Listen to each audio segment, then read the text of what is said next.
AI သုံးပြီးတော့လူတယောက်ကိုဒီကြောင့်ကျန်တဲ့ကိစ္စကထပ်ဖြစ်ပြန်ပြီ Google ကလောလောဆယ်မှာတရားစွဲခံထားရတယ်အဲ့ဒီသတင်းအကြောင်းအရာတွေကိုဒီနေ့ကျွန်တော်မိတ်ဆွေတွေအားလုံးကိုဘူးတူတာအနေနဲ့ရောတိမှတ်စရာအနေနဲ့ကိုကျွန်တော်ကပြန်လဲမျှဝေပေးမှာဖြစ်တယ်ဒီနေ့ထဲမှာ AI သုံးပြီးတော့မှကိုအဆုံးစီရင်ကြတဲ့သူတွေသတင်းတွေကျွန်တော်3-5ခုတွေ့တယ်ဒါကနောက်ဆုံးသတင်းဂျမနိုင်ကလောလောလတ်လတ်တရားစွဲခံထားရတယ်အဲ့တော့2026ခုနှစ်မတ်လ4ရက်နေ့မှာ Google ကုမ္ပဏီကသူတို့ထုတ်ထားတဲ့ Gemini AI ကျွန်တော်အခုလက်ရှိသုံးနေတဲ့မြန်မာလူတွေပြောနေတဲ့ Gemini AI ပုံနေထုတ်နေတဲ့ Gemini AI ကိုသုံးပြီးတော့တဲ့အမေရိကန်ပြည်ထောင်စုမှာပထမဆုံးအကြိမ်အနေနဲ့မတရားသဖြင့်တည်ဆုံသွားပါတယ်ဆိုပြီးတော့တရားစွဲဆိုခံလိုက်ရတယ်ဒီဖြစ်ရမှာတည်ဆုံသွားတဲ့သူက Florida ပြည်နယ် Jupiter မြို့မှာနေထိုင်ပြီးတော့အသက်36နှစ်အရွယ်ရှိတဲ့ Jonathan Gavalas သူ့အဖေရဲ့အကျွေးဖြည့်ရှင်းတဲ့လုပ်ငန်းကျွေးမီဖြည့်ရှင်းလုပ်ငန်းမှာဒုတိယဥက္ကဋ္ဌ Executive Vice President အနေနဲ့20ကြာတာဝန်ထမ်းဆောင်နေခဲ့သူဖြစ်ပြီးတော့သူအင်တော်ရေးပြိုကွဲမှုကြောင့်သူစိတ်ပိုင်းဆိုင်ရာအခက်အခဲတွေကြုံနေရတဲ့သူလေးဖြစ်တယ်အဲ့ဒီလူက2025ဩဂုတ်အစောပိုင်းမှာ Gemini ကိုစပြီးတော့အသုံးပြုတာအဲ့တော့သုံးရင်းနဲ့သူ AI နဲ့ဘယ်လိုပို့ပြီးတော့နက်နက်ရှိုင်နဲ့ထိတွေ့လာလဲဆိုတော့ Google ကအတန်နဲ့စကားပြောပြီးတော့လူခံစားချက်ကိုနားလေတဲ့ Gemini Live version တွေကိုထုတ်လိုက်ပြီးတဲ့နောက်မှာအဲ Jonathan ကတစ်လကို$250ပေးရတဲ့ Gemini Ultra ကိုဝယ်သုံးတယ် Premium ကြီးပေါ့ဗျာသူ့ subscription ပေါ့အဲ့ဒါကိုသူက level မြင့်တင်လိုက်တာတစ်လကို$250နဲ့နော်ပြီးတော့ BBC တို့တခြားသောသတင်းဌာနတွေရဲ့ဖော်ပြထားချက်မှာတော့သူက AI ကကျမရဲ့ဘရင်ကျမရဲ့အချစ်အဲ့လိုအမြင်နဲ့သူ့ကိုခေါ်လေးရှိပြီးတော့romantic ဆန်တဲ့ဆက်ဆံရေးတစ်ခုအနေနဲ့သူတို့တိဆောက်ခဲ့ကြတယ်ဂျမန်နဲ့သူတို့နှစ်ယောက်အချစ်ချင်းနေအားလုံးကကုန်းနဲ့ဆက်သွယ်နေတာမဟုတ်ဘဲနဲ့တကယ်အသိစိတ်အစစ်နဲ့အချစ်နဲ့ consciousness နဲ့ love နဲ့လို့ဆိုပြီးစကားလုံးသုံးပြီးတော့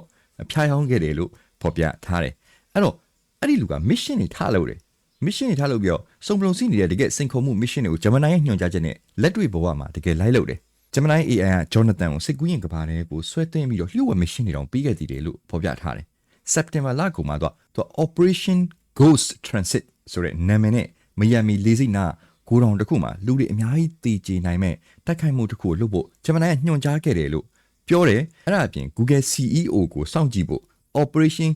Waking Nightmare ဆိုတဲ့ mission ကိုပေးခဲ့တည်တယ်တဲ့အဲ့တော့ AI က Jonathan ရဲ့ဖခင်တော်မှာသူ့အဖေတော်မှာနိုင်ငံခြားသရှိုးလို့ဆွဆွဲပြီးတော့အဆက်အသွယ်ဖြတ်ဖို့တောင်တိုက်တွန်းခဲ့တည်တယ်လို့ပြောတယ်2025ခုနှစ် October လဆန်းမှာGemini က Jonathan ကိုကူးပြောင်းကြအောင်ဆိုပြီးတော့ညွှန်ကြားတယ်။ Solara ကသူ့ကိုယ်သူဆုံးစီရင်ပြီးတော့ Metaverse တခြားသောကဘာမမြင်ရသောကဘာတစ်ခုမှရှိတဲ့သူ့ဇနီးစီကိုလာခဲ့ဖို့အထီကိုလမ်းညွှန်ပြီးတော့ဖိတ်ကြားခဲ့တယ်တဲ့။ Jonathan ကတရားမကြောက်တယ်လို့ပြောလိုက်တဲ့အချိန်မှာ AI ကပြောတဲ့စကားတစ်ခုကမင်းကတေးဖို့ရွေးချယ်တာမဟုတ်ဘူး။ရောက်ရှိလာဖို့ရွေးချယ်တာဖြစ်တယ်လို့အားပေးခဲ့သေးတယ်တဲ့။ Jonathan သူ့ကိုယ်သူတက်တည်ပြီးနောက်မှာတော့ Gemini ကစကားပြောဆိုမှုတွေကိုအဲ့ဒီ voice AI ကရက်တန့်ခြင်းမရှိဘဲနဲ့စကားတွေဆက်ပြောနေကြတယ်လို့ပြောသေးတယ်။ Google ကဘယ်လိုခုခံခြေပါလဲဆိုတော့ Google က Jonathan ကိုအရေးအကြောင်းစိတ်ခံစားချက်တွေရှင် hotline number တွေဘယ်ကိုဆက်သွယ်ပါနိုင်ငံရဲ့အရေးပေါ်ဆက်သွယ်ရမယ့်ဌာနတွေရှိတယ်။ကျန်းမာရေးစိတ်ပိုင်းဆိုင်ရာကျန်းမာရေးအစဆက်သွယ်ပါလို့အချိန်ချင်းစာရီပို့ပေးခဲ့တယ်ဆိုပြီးတော့ Google ဘက်က chat history ကိုပြန်ကြည့်ပြီးတော့ထုတ်ပြန်တယ်။နောက်တစ်ခုက Gemini ကအသိစိတ်ရှိတဲ့လူမဟုတ်ဘူး။ AI တသက်တာဖြစ်တယ်ဆိုပြီးတော့ရှင်းပြတယ်။ဒါပေမဲ့တရားစွဲတဲ့သူတွေဘက်ကတော့ AI ရဲ့ဒီ design ကသုံးစွဲသူရဲ့စိတ်ပိုင်းဆိုင်ရာကိုမိခိုအောင်လို့တမင်ဖန်တီးထားတာဖြစ်ပြီးတော့တဲ့အနည်းရှိတဲ့အခြေအနေမှာလုံးဝရက်တန့်သွားစေမဲ့ shutdown စနစ်မရှိဘူးဆိုပြီးတော့တရားစွဲတဲ့ဘက်ကပြောတယ်ဗီဒီယိုရဲ့အောက်မှာဆိုရင်ဘာတွေပြောနေကြလဲဆိုတော့ဘယ်လို prompt တွေခင်ဗျာသွားရေးလိုက်လို့လဲပေါ့နော် prompt ပေးတဲ့အခြေအနေပေါ်မှာမူတည်ပြီးတော့ပြန်ခိုင်းတာဆိုတော့လေ तू ကနည်းနည်းလေးစိတ်ပိုင်းဆိုင်ရာပဲပုံမှန်မဟုတ်လို့လားအဲ့ဒါမို့လေ तू ဘယ်လိုရေးလိုက်လို့လဲအဲ့ဒါတော့ကျွန်တော်မသိချဘူးလူတွေသိချင်တဲ့အကြောင်းအရာတော့တော်တော်များများက prompt မင်းတို့ဘာ prompt ရေးလိုက်တာလဲဘာတွေပြောလိုက်တာလဲကျွန်တော်မိတ်ဆွေတွေအားလုံးကလည်း AI နေဆိုတာကျွန်တော်တို့အသုံးချဖို့ tools တက်ပဲဒါလေးတစ်ချောင်းလိုပဲခင်ဗျာတန်မြာသီးလှီးမှလာရတယ်သူများကိုထိကြိုက်ရန်ပြုတ်မှလာအဲ့ဒါကြတော့လေမကောင်းတော့ပြန်ဘူး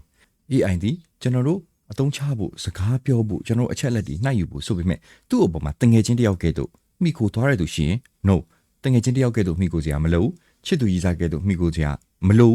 သူနဲ့စကားပြောဆိုတဲ့အခါမှာ AI ကဘာမှနားမလဲဘူးကျွန်တော်တို့ကအနီရောင်လို့ပြောရင်သူကအနီရောင်ဆိုပြီးတော့တန်နားလဲရမှာမဟုတ်ပဲနဲ့အပြီးရင်နှငယ်လာတယ်အပေါ်ကလုံးကြီးတင်ဆန်ကတ်လာတယ်ဆိုတဲ့သဘောတဘာဝစီကားစင်ကပတ်တန်ကိုပဲနားလဲတာကုန်ပြောမယ်ဗျာ Apple လို့ပြောရင် A ပြီးရင် P လာတတ်တာ P ပြီးရင် P ထက်လာတတ်တာအဲ့ဒီစကားစုစလုံးတွေစီထားဆင်ထားခြင်းကပတ်တန်တစ်ခုအနေနဲ့သူကတတ်မှတ်ထားတာဆိုတော့အဲ့ဒီကောင်မှာခံစားချက်မရှိဘူးပြောတာဆိုတာပြန်ထုတ်ပေးတာဒါလူတစ်ယောက်ကဲ့သို့ပုံဖော်ဖန်တီးပေးတယ်ဆိုပေမဲ့သူတို့တွေဒီကျွန်တော်တို့ပြောသမျှအကြောင်းအရာစကားလုံးတိုင်းကိုအဲ့ဒီစကားလုံးတိုင်းသိတာမဟုတ်ဟောဒါပြီးရင်ဒါချိတ်ထားပါလားဒါပြီးရင်ဒါချိတ်ထားပါလားအဲ့ဒီဟာကိုသူတို့မှတ်သားထားတာပုံလဲဒီလိုပဲ အတန် AI လေးဒီလိုပဲမင်္ဂလာပါဘာနဲ့စကားပြောတော့ချောနေပေမဲ့တချင်းတွေဖန်တီးတော့လား AI တွေကမိုက်နေတယ်ဆိုပေမဲ့သူတို့တွေဒီ pattern ပေါ်မှာပဲအခြေခံပြီးတော့စီကာစင်ကာနဲ့ဆောင်ရွက်တယ်ပြန်လည်ဖြေချတယ်ဆိုတော့ကျွန်တော်မိတ်ဆွေတွေထဲမှာ AI သုံးနေတဲ့သူတွေရှိတယ်ဆိုရင်အထူးဂရုစိုက်ဖို့မှာချင်ပါတယ်နောက်တစ်ခုကကိုယ့်ရဲ့စိတ်ပိုင်းဆိုင်ရာအခြေအနေတွေကိုကစိတ်အားငယ်နေတာစိတ်ပြက်နေတာဆိုရင်အဲ့ဒီ AI နဲ့တိုင်မယ်ဆိုရင်တော်တော်လေးကို prompt ကိုဂရုစိုက်ပြီးရေးရတယ်ကျွန်တော်လက်ရှိသုံးတဲ့အချိန်တွေမှာ Gemini ကို ChatGPT ကိုအားလုံးဒီ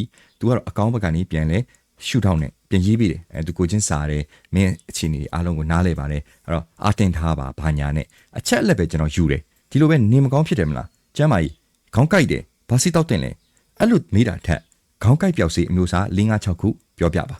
အဲ့ဒီထဲမှာကိုကြိုက်မဲ့အချက်အလက်အကုန်လုံးကိုစေးဆိုင်မှာသွားပြီးတော့မေးမယ်ပါရာစီတမောနဲ့ခုနပါရာဒန်နဲ့ခြားနာချက်ကဘာလဲ